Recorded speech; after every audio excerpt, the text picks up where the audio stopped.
Samantala, narito po ang sulyap sa iba pang mga balita.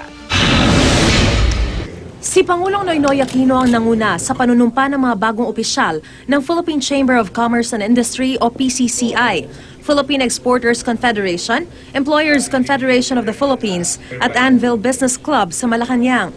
Kabilang sa 31 opisyal ng PCCI na nanumpa sa harap ng Pangulo, si GMA Network Chairman and CEO Attorney Felipe L. Gozon.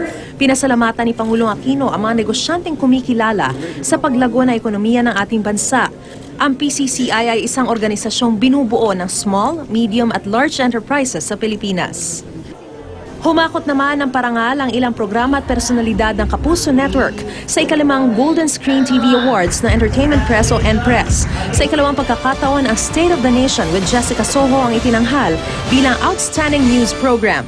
Ang anchor ng aming programa po ay isang kapitapitagang mamamahayag, no question about that. So, siya po talaga ang tunay na inspirasyon ng programang ito. Makakaasa po kayo na lalo po namin pagbubutihin ang aming trabaho para po makapaghatid pa ng mas maraming karangalan para sa inyo.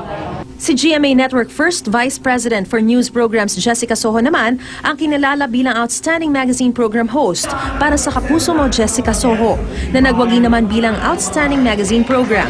Outstanding Public Service Program Host naman si Vicky Morales para sa Wish Ko Lang na pinarangalan naman bilang Outstanding Public Service Program.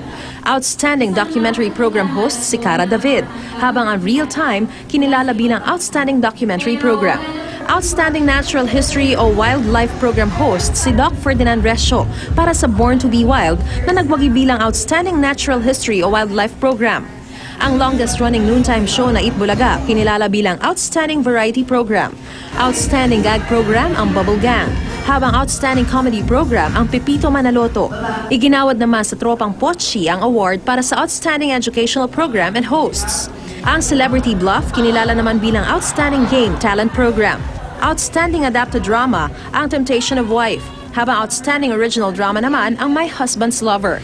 Binigyan naman ng special citation si Riza May Dizon bilang Youngest TV Host, habang iginawad naman kay Master Showman Herman Moreno ang Gawa Dolphy Lifetime Achievement Award o lirang alagad ng sining.